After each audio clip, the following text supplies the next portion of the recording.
तुकाराम तुकाराम भजन मी केलंय, म्हणजे कीर्तन माझं संपलंय.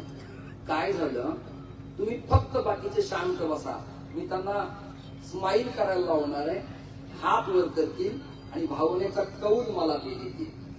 मग त्यांच्या लक्षात येईल आपल्या बीडचं ही पोरग भूमिका मांडतो आहे.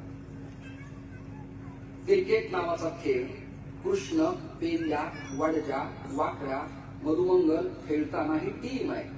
प्रत्येकाची एक कालखंड पर्यंत ठराविक टीम आहे, प्रत्येकाची. युधिष्ठिर राजापासून ते हरिश्चंद्रापर्यंत, रामापासून कृष्णापर्यंत, शिवयांच्यापासून मावळ्यापर्यंत, दादापासून ते आतापर्यंत वर्तमान एक टीम आहे. क्रिकेट खेळताना चेंडू षटकार मारला, बॉल, आणि तो विकेट किपरला कॅच घेता नाही आला. बॉल सुटला आणि कदंबाच्या फांदीला जाऊन अडकला. हिरवीगार झाडी होती, त्याला एक गोपाळ गेला, हलवलं, बॉल सुटला आणि यमुनेच्या डोहात पडला. कथा मी संपवतोय, टाळ्या वाजवायची जागा पुढे, तुम्हाला सावध करून ठेवतो. बॉल पडल्यानंतर गोपाळ ओरडायला लागले, कृष्णा बॉल पडलाय, कृष्णा बॉल पडलाय. कृष्णाचा डोहात उडी मारणार आहे दादांच्या सारखी, पण यशोदा म्हणाली थांब, तू घोळायस, तुला काही कळत नाहीस, भावना प्रधान आहेस, आसवांच्या धारा लागत्यात, जीवाचं समर्पण केलंय, शरीर कृश झालंय तुझं, प्रणेता झालास तू, पाटलांचं लिखूस, जग तुझ्याकडे आशेने पाहते, तुझ्या शरीराची गरज आहे, गडबड करू नकोस, तू उडी मारू नकोस, मी आहे ना तुला.